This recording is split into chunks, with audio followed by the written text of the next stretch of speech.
O Senhor esteja convosco. Ele está no meio de nós. Proclamação do Evangelho de Jesus Cristo segundo Mateus. Glória a vós, Senhor. Naquele tempo, Jesus disse aos sacerdotes e anciãos do povo: Que vos parece? Um homem tinha 2 filhos. Dirigindo-se ao primeiro, ele disse: Filho, vai trabalhar hoje na vinha. O filho respondeu: Não quero. Mas depois mudou de opinião e foi. O pai dirigiu-se ao outro filho e disse a mesma coisa. Este respondeu: Sim, Senhor, eu vou, mas não foi. Qual dos 2 fez a vontade do pai?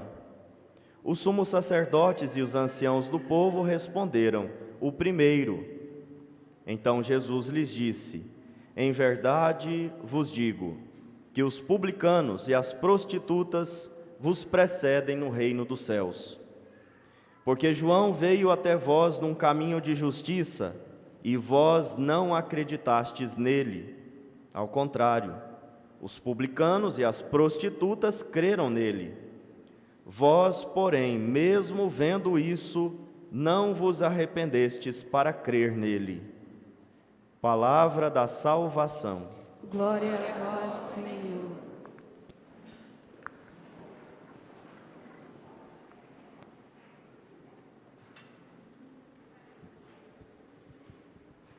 Meus queridos irmãos, antes vocês que estão em pé poderão sentar-se aqui do lado. Temos muitos lugares aqui nessa parte de cá. Até os catequistas também, se quiserem vir aqui na frente, lá do lado, perto dos cantores, tem lugares vagos. Também, se vocês quiserem abrir as janelas, nosso ar-condicionado esturricou nesse calor aí desses dias, e mesmo estando ligado, não está dando conta do recado, né? Então, se tiver muito quente aí perto de vocês, quiser abrir a janela, só depois lembre de fechar também, para que não fiquem as janelas abertas aí. O ar lá de fora está mais fresco do que aqui dentro. Celebramos hoje o 26º domingo do tempo comum. E a igreja nos oferece uma liturgia rica em ensinamentos para todos nós. E o mais importante dos ensinamentos que nós podemos extrair da liturgia de hoje é um convite à humildade. Nós precisamos ser humildes para fazer a vontade de Deus. Nós precisamos ser humildes se quisermos ser o filho obediente que vai para a vinha do Senhor. Pelo contrário, se formos soberbos, nós até podemos ter uma aparência de bons, podemos até ter uma aparência de religiosos, mas não vai adiantar para nada.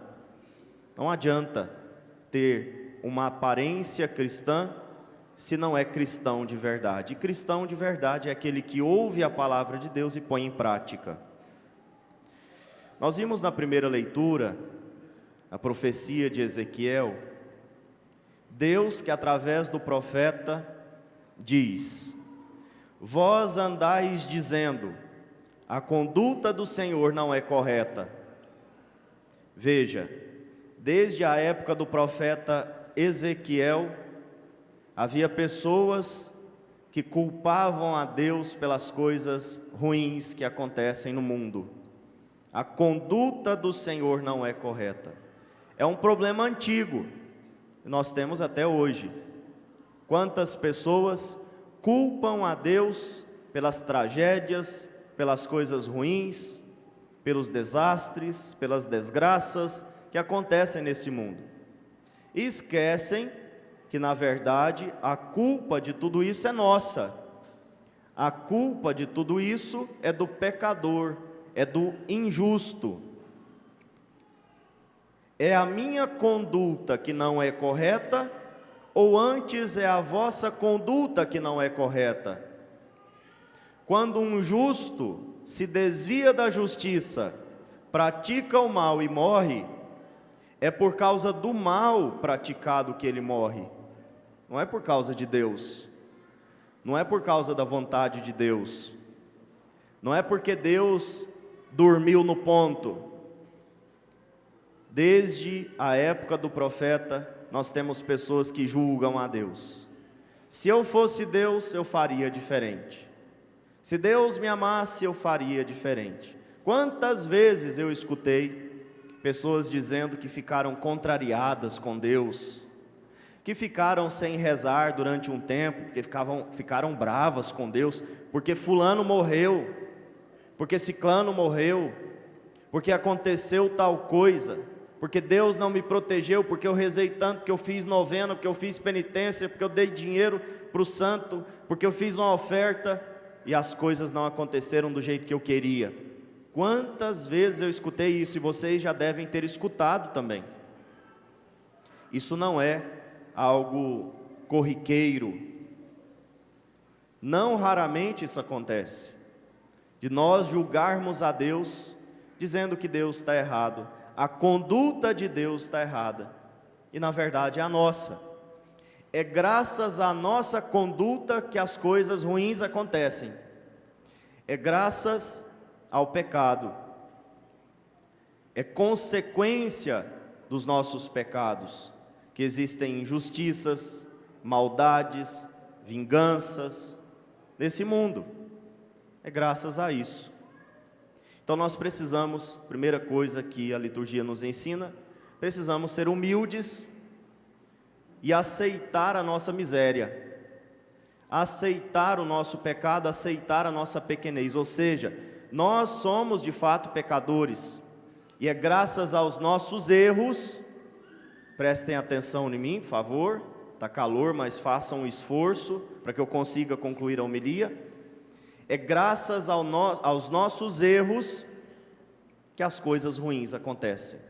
Ah, mas eu não errei, eu não fiz nada de ruim, eu só fiz a bondade, eu não matei, não roubei, foram outros que mataram e roubaram. Mas mesmo que eu não tenha feito nada, o que o outro faz respinga em mim.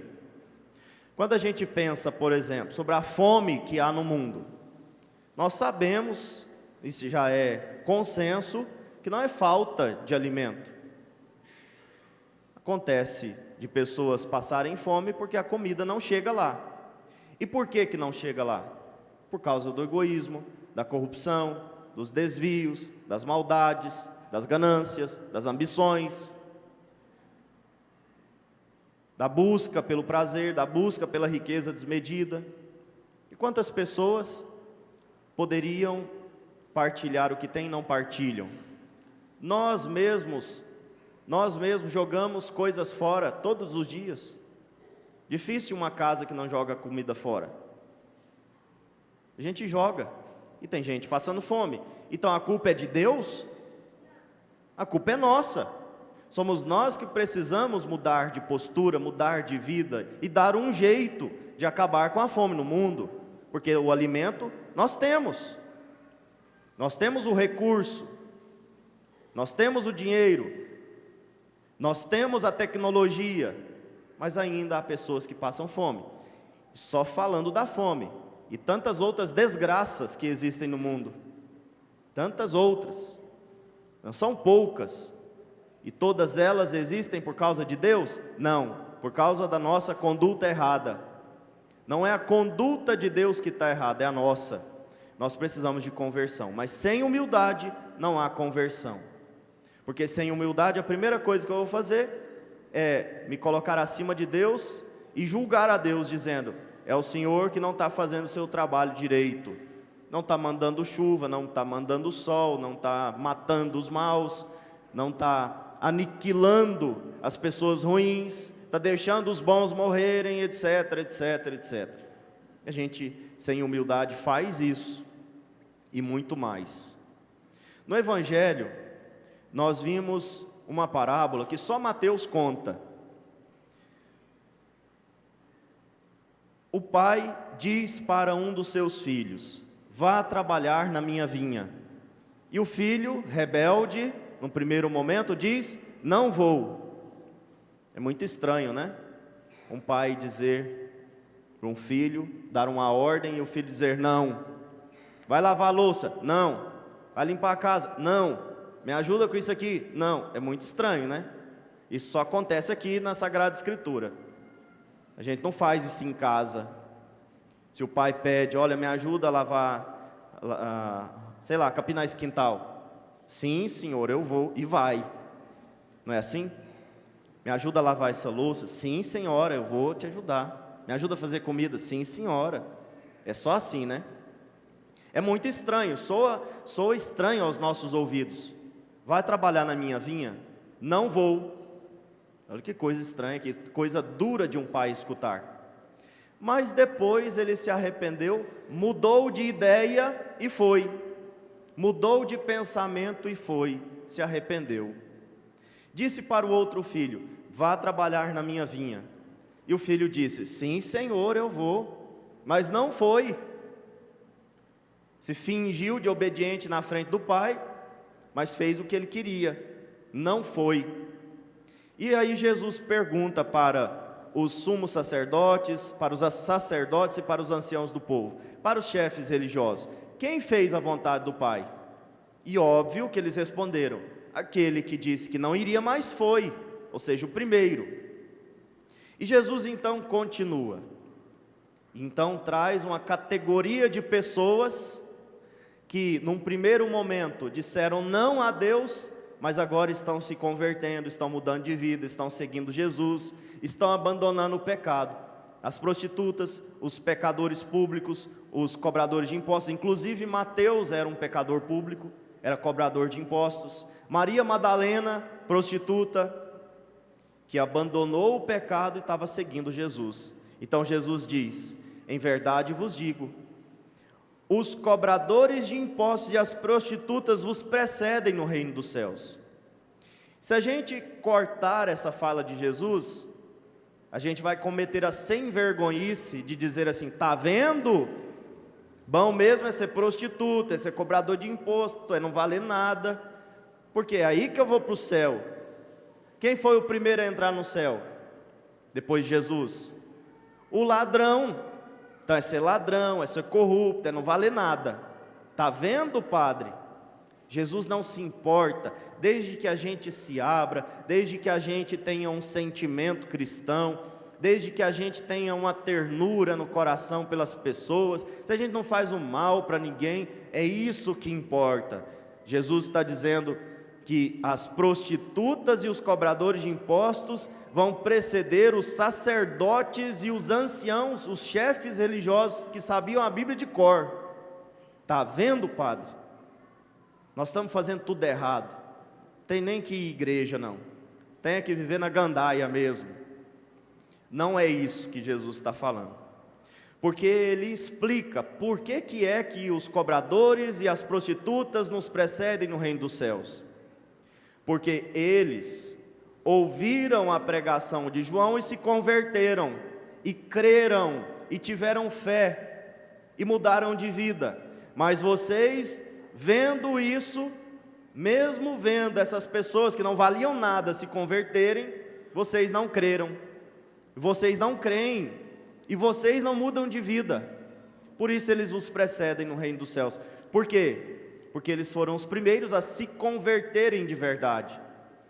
Eles são esse primeiro filho que dizem, no primeiro momento, não vou, mas depois mudam o pensamento. E veja, mudança de pensamento é a verdadeira conversão. Metanoia, ou metanoia, que a gente diz, né? Mudança de pensamento. A verdadeira conversão, a metanoia acontece na cabeça. Acontece na nossa mente, quando a gente começa a pensar como Deus. Começa a ter os pensamentos de Cristo, os sentimentos de Cristo, para depois termos as ações de Cristo, o agir de Cristo. Então, quais foram os primeiros que se converteram de verdade? As prostitutas, os cobradores de impostos, os ladrões, os sem-vergonhas, os vagabundos, os desgraçados, essas pessoas que já estavam dadas como mortas, como perdidas por essa categoria de pessoas que estavam à frente da fé judaica, justamente essas seguiram Jesus, ouviram a pregação e mudaram de vida. Já aqueles que tinham uma aparência de santos, já aqueles que tinham uma estética de convertidos, na verdade não eram. Na frente de Deus e na frente dos outros, sim, Senhor, eu vou. Mas depois não faziam, mas depois não iam, mas depois não foram. Então, qual é o critério para a gente dizer assim, eu sou de Deus? O critério não é carregar uma cruz no peito, não é pendurar terço no retrovisor do carro, não é abrir a Bíblia no Salmo 91 e não se dar ao trabalho nem de trocar de página de vez em quando. Isso não acontece aqui em Paraúna, mas em muitos lugares tem pessoas que não sabem manusear a Bíblia, mas tem a Bíblia lá no altar, aberta no Salmo 91. Para quê? Para quê? Porque a Bíblia no Salmo 91 captura espíritos maus, mal olhado, olho gordo, né? Assombração, tudo que não presta. Está ali, é uma armadilha para o demônio, para a assombração, para o olho gordo, para quebrante. Não é. Quem usa a Bíblia, e veja, ontem nós celebramos São Jerônimo, que foi aquele que primeiro traduziu a Bíblia. Primeiro a traduzir a Bíblia não foi Lutero não, viu? Os crentes ficam aí garganteando que eles têm esse histórico, têm essa vantagem. Nós traduzimos a Bíblia que ficava acorrentada nos porões da igreja, e ninguém tinha acesso. Sim, ninguém tinha acesso porque tinha que ter uma biblioteca para ter a Bíblia. Era tudo escrito em grandes papiros, em rolos de papel, tudo à mão, e eram os padres, os monges que escreviam. Quem tinha condição de ter uma biblioteca escrita à mão em casa? Poucas pessoas. Então é claro, não era todo mundo que tinha a Bíblia. Mas São Jerônimo foi o primeiro a traduzir a Bíblia para o latim, que era a língua de estudos, a língua usual, a língua que se usava na época. Traduziu do grego, do hebraico, do aramaico, as línguas originais, podemos dizer assim, para o latim. Ele viabilizou a Bíblia para os cristãos, São Jerônimo. Ontem nós celebramos São Jerônimo e destacamos então o dia da Bíblia para nós católicos, né? Setembro é o mês da Bíblia. Então, ter a Bíblia aberta em casa, no Salmo 91, é a mesma coisa de plantar a espada de São Jorge na porta do quintal. Não serve para nada. Para que serve a espada de São Jorge que você plantou lá? Você não, que alguém plantou lá na casa. Para quê? Para nada. A não ser para enfeitar, né? Porque é relativamente bonito. E o arruda? Ou pé de pimenta, guiné, sei lá o que, o sal com alho, a ferradura atrás da porta, serve para quê? Para nada. Então a Bíblia aberta no Salmo 91 serve para quê? Para nada. Mas tem gente que não, eu tenho a Bíblia aberta em casa, sou católico. Mas você sabe ler a Bíblia? Você sabe procurar o Evangelho de Mateus? Não, padre, isso é meio preguiçoso. Você sabe o que é o catecismo da igreja católica? Não sei. Não sei o que é o catecismo da igreja. Mas eu tenho um terço pendurado no carro. Anda 200 km por hora. Mas eu tenho um terço pendurado no carro. Adianta para quê? Para nada. Sabe rezar o terço? Não sei. Então ser cristão de aparência não serve para nada. A grande mensagem do Evangelho de hoje é essa. Nós não podemos ser cristãos de aparência. Nós não podemos só parecer ser cristãos. Nós precisamos ser cristãos de verdade. Cristãos que ouvem a palavra de Deus e põem em prática. Como as prostituta como Santa Maria Madalena ou Santa Maria Egipsíaca, que se converteram e se tornaram grandes santas. Como os cobradores de impostos, como São Mateus. Como os ladrões, O primeiro a entrar no céu foi um ladrão, mas um ladrão convertido. Lembre-se, existiam 2 ladrões.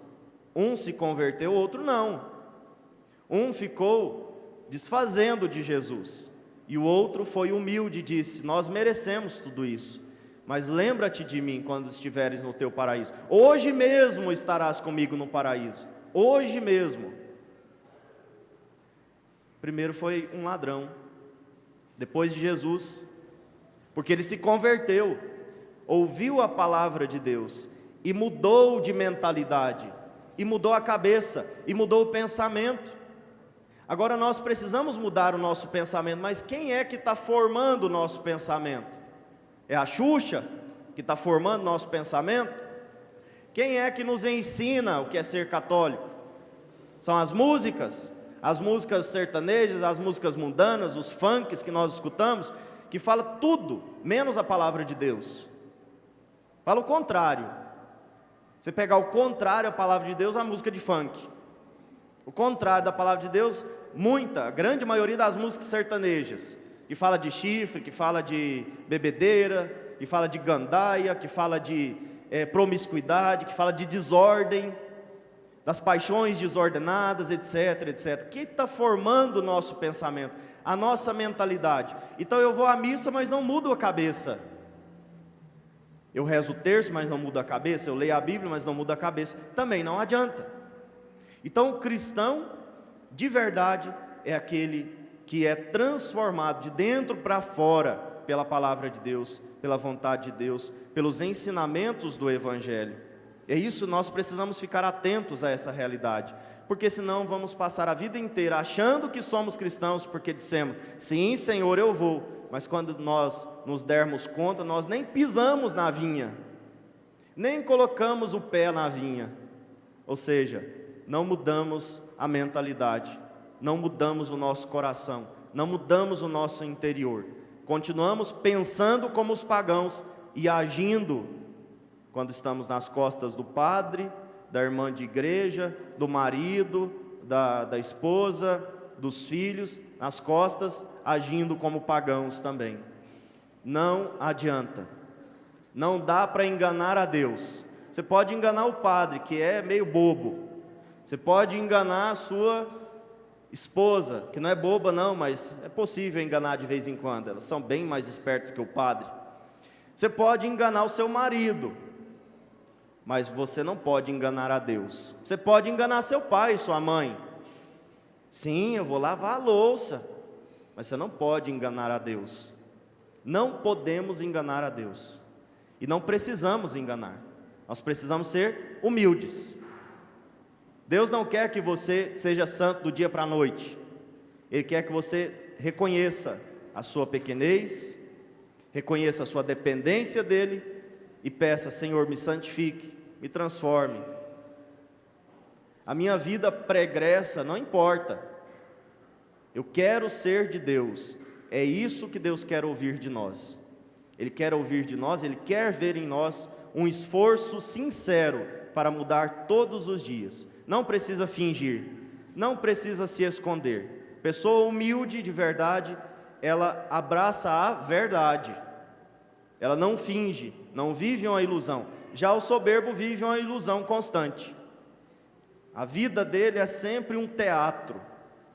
O soberbo, ele acha que é a pessoa mais querida, mais amada, mais santa, mais justa, e na verdade, você sabe que não é. Os outros sabem que não é. Às vezes até aplaudem, às vezes até cumprimentam, porque querem uma vantagem disso, querem adular, querem bajular, para obter vantagens, mas no fundo sabem, não é tão especial assim, não é tão santo assim, não é tão bom assim, não é tão querido assim. Nós precisamos abraçar a verdade, a humildade é a verdade, e quando eu abraço a verdade, portanto sou humilde, aí eu cresço na fé, aí eu cresço numa verdadeira religião. Vamos pedir então a Jesus nesse domingo, que coloque em nossos corações uma verdadeira humildade, e caia por terra, pela intercessão da Virgem Maria, a humilde serva do Senhor, toda a soberba, que nos faz muitas vezes olhar para Deus, e fingir que somos devotos, mas na verdade não somos. Ou olhar para Deus e acusar a Deus de coisas que na verdade é culpa nossa, são culpa nossa. Que o Senhor derrube a soberba do nosso coração e faça florescer a humildade, como colocou uma humildade sincera no coração da Virgem Maria, que Ele coloque no nosso coração. Para concluir, todos os santos foram humildes, não existe nenhum santo